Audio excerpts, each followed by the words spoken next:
kesertaan kaum ibu, kaum pecinta nenek-nenek dan babu-babu. Seperti di judul video kali ini, saya akan bahas tuh anime-anime dengan karakter utama yang katanya nih ya memiliki kekuatan untuk menghancurkan dewa. Apa bener sih ada karakter yang seperti itu? Tenang-tenang, walaupun gua udah pernah bahas karakter anime yang MJ-nya ya melebihi Tuhan gitu guys, Champion. But di anime ini kalian bakalan lihat tuh ya karakter manusia yang bakalan membunuh dewa teman-teman. Ya macam cerita mitologi gitulah ya. Kusanagi Godo adalah seorang laki-laki yang berumur 16 tahun yang pernah membunuh dewa dan memperoleh gelar Champion, yaitu gelar untuk orang yang pernah membunuh dewa teman-teman. Nah, apakah si Champion ini cuma satu doang, si Godo doang, atau ada orang lain pak yang memiliki gelar Champion? Nah, jawabannya ntar dulu. Sebenarnya Godo ini adalah orang yang tidak suka berkelahi pak, tapi gelar Champion ini membuat dia ini terlibat dalam pertempuran melawan Champion lainnya dan para dewa-dewa yang tidak terkendali. Jadi Champion itu banyak pak, nggak cuma si Godo doang, alias orang-orang yang membunuh dewa ini banyak di dalam anime ini pak. Jadi ya emang anime ini seputar orang-orang hebat yang melawan dewa lah ya. Awalnya cerita anime ini itu menarik pak, tapi setelah tahu konsepnya ceritanya yang seperti ini itu serasa kayak aneh banget. Masa ada dewa yang kelakuannya mirip Pico gitu dan sablengnya minta ampun dan juga bisa dibunuh oleh manusia gitu. Lah itu dewa-dewa apa coba? Letoy amat gitu, sama manusia ya musnah. Terus ya apa gunanya jadi dewa gitu kan? Tapi ya balik lagi guys, ini cuma cerita karangan manusia biasa ya, nggak usah dibawa-bawa serius-serius amat lah sampai ke agama apalagi kepercayaan, itu bego lu.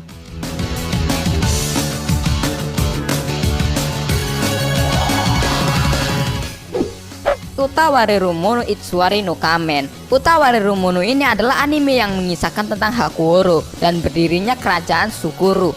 Nah, untuk seri Itsuari no Kamen sendiri mengisahkan tentang karakter yang bernama Haku, seorang pria yang tiba-tiba saja ini tersadar di tengah hutan tanpa ingat apa-apa mengenai dirinya. Sampai akhirnya dia ini bertemu dengan karakter yang bernama Kuon, seorang gadis yang memberikan nama dan kehidupan baru untuknya teman-teman. Disinilah bersama Kuon, Haku ini menjalani hidupnya yang baru bersama teman-teman barunya di negara Yamato. Sekalian tuh ya mencari tahu sosok si Haku ini itu sebenarnya siapa dan apa penyebab dia ini hilang ingatan pak.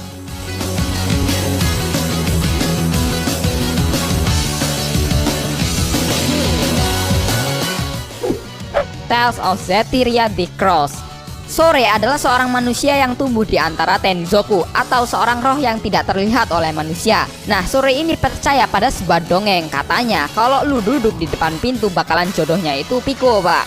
Ayo lo, disodomi lu mampus.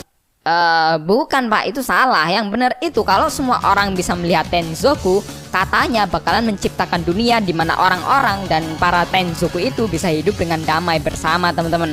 Nah, pada saat itulah Sore ini mengunjungi ibu kota untuk pertama kalinya. Ingat, pertama kalinya dia ini terlibat tuh dalam kejadian yang membuatnya itu bisa mencabut pedang suci yang tertancap di batu dan menjadikannya seseorang yang berperan untuk menyelamatkan dunia dari bencana. Wah, itu pasti tugas yang sangat berat banget pak, tapi ya mau gimana lagi, itu tugasnya. Tanggung jawab harus menjadi tanggung jawab pak.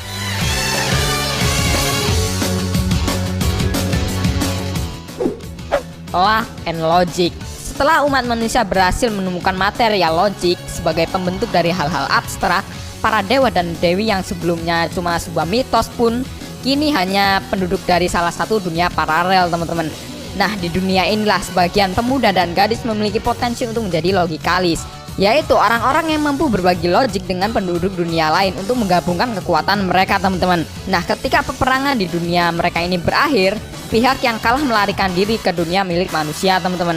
Beberapa penduduk dari Tetrahaven ini datang untuk menjadi pasangan bagi para logikalis teman-teman dan membantu mereka menangkap orang-orang yang berpotensi atau bisa dibilang bermaksud jahat teman-teman. Nah, disinilah karakternya pak, si Tsurugi ini yang dimana secara khusus mengikat ikrar dengan Athena sebagai logikalis yang sempat hilang dulu. Buset dah, pusing amat pak ceritanya.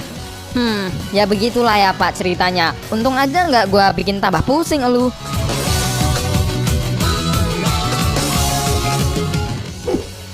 Mushi Bugyo. Di zaman feodal Jepang atau zaman pemerintahan Pico Daime, ada serangga raksasa yang dikenal dengan Mushi teman-teman. Nah, serangga-serangga ini mulai muncul dan menyerang orang-orang teman-teman. Kalau bicara tentang serangga raksasa, kayak kenal sebuah anime itu yang di hutan itu, yang serangga-serangga juga pak, tapi apa ya, agak lupa gua. Nah kita sampingkan dulu hal itu teman-teman. Nah akhirnya didirikanlah sebuah organisasi yang bernama Mushibugyo, sebuah kelompok yang terdiri atas ahli tarung yang ditugaskan untuk membasmi serangga-serangga raksasa yang sering muncul tanpa alasan di kota ini.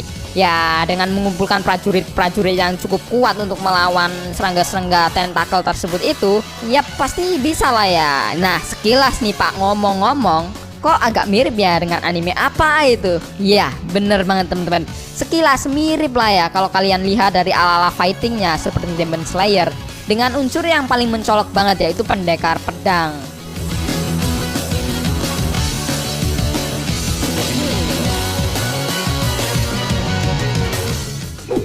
Heroic Age.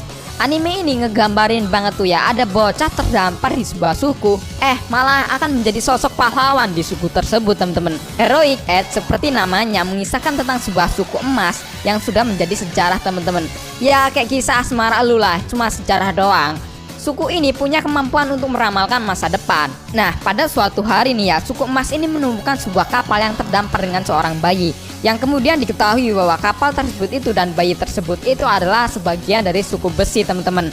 Jadi ya dunianya ini banyak sekali pak, macam-macam suku, ada besi, ada emas, ada platinum, ada perak, ada piko, dan juga masih banyak lagi lah ya. Singkat cerita, suku emas ini malah menjadi bergantung banget dengan sang bayi itu teman-teman, yang diberi nama dengan nama Edge teman-teman, satu-satunya harapan bagi ras mereka lah ya.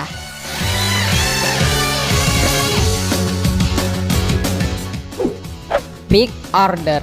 10 tahun yang lalu ada seorang anak yang berharap dunia hancur teman-teman. Gua jamin nih bocah pasti keturunan Piko anak Dajjal nih ya. Nah disinilah ada sekelompok orang yang memiliki kemampuan untuk membuat sebuah harapan menjadi kenyataan. Ya tergantung dari kekuatan mereka sih memang. Nah mereka ini disebut dengan Order User teman-teman, atau Neko User. Sebelum orang-orang ini memiliki kemampuan Order, ada satu orang yang paling hebat dan menguasai dunia dan mengubah orang menjadi boneka bila orang tersebut itu ada di wilayahnya. Dia adalah Hoshimiya Eiji, orang yang juga bertanggung jawab atas kehancuran dunia 10 tahun yang lalu teman-teman.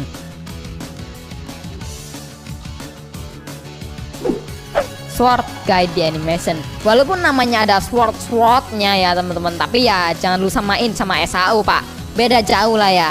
Itu sama aja lu bandingin monyet sama macan pak.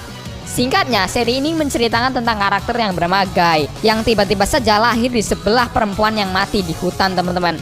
Nah dia ini ditolong oleh karakter yang bernama Amon, seorang pandai besi sekaligus seseorang yang mengadopsi bayi itu dan mengangkatnya sebagai murid teman-teman. Nah pada suatu hari tangan kanan si Guy ini hilang akibat kecelakaan kerja, dan Amon menggunakan pedang Shiryu untuk menggantikannya teman-teman. Ternyata nantinya dengan tangan barunya ini akan digunakan untuk melawan musuh-musuhnya teman-teman.